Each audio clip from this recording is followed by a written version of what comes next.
Here, there's no such thing as a weekend. This is an everyday gig. Every day is a Monday. And you might not like that. Me, I love it. To me, every day is a beginning, a new day, a new week, a new shot at life. Our issue is depth perception. We think it's further away than it is.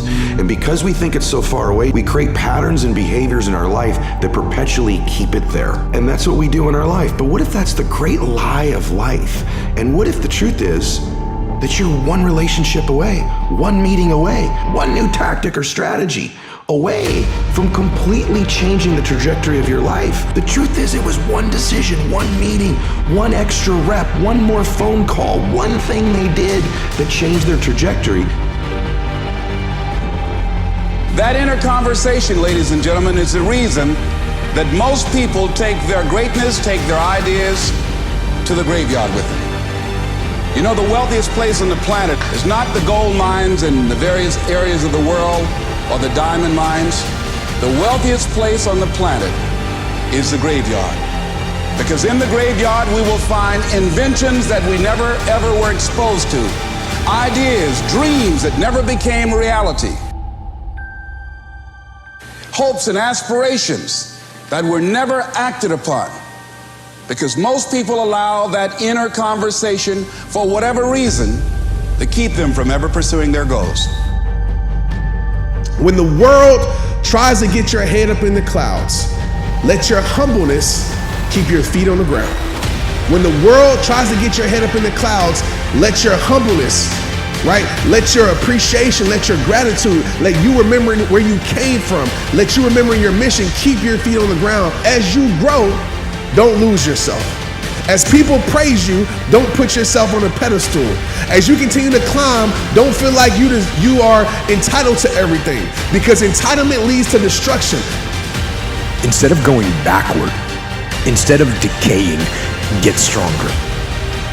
Get better, grow and learn and develop and live. Live in defiance of the weakness and in rebellion against the decay. Fight them as they creep in with their offers of instant gratification and immediate rewards. But when it's your time is it doesn't matter who's on the team. If it's your time, that means your talent, your head knowledge, your heart, and your skill set and practice have come together so that you can step into the moment. When it's your time, no one can deny you. When it's your time, everyone can see it coming. You can feel it, you can sense it, you can own it, and you take dominion over that moment because it's your time. But if you wait on your turn, that's a sense of entitlement. Waiting for someone else to vacate a position is not how you get elevated. You learn, you watch them, you study them, and then you turn that idol into a rival. You battle for the position, you battle for the moment, and you discover what's deep inside of you. Why is it that most people don't ever reach their goals or live up to their true potential? One is fear. And there are only two kinds of fears that we're born with: the fear of falling and the fear of a loud sound. All other fears we learn, like the fear of failure. If you can survive the temporary, even our bodies are temporary, only our souls are permanent. If you can survive the temporary, on the other side of temporary pain, you meet another version of yourself. Many people who believe because of where they're born, because of the area where they are in life and where they find themselves, that's all they know. See, I know something about you, even not knowing you, that you've got greatness within you. You have the ability to do things that you can't even begin to imagine. You have talents and skills in you that you haven't even begun to reach for yet. You rub against that iron so that iron can sharpen iron and make you into a weapon that no one else can defeat, because you can not be defeated by the battlefield of your own mind. You will not lose when someone else tries to play mind games. Because that's where winners are made. It's in the heart, it's in the mind. When it's your turn, you won't win When it's your time, you can't lose. This shit, pursuing success, becoming someone who is abnormal, becoming someone who sets the fucking standard for others, becoming someone who shows the rest of the world what is possible is a very difficult path. The biggest thing in life that you have to do is you have to be proud of yourself. And the most important conversation we'll ever have is one we have with ourselves. Fight. Go down swinging.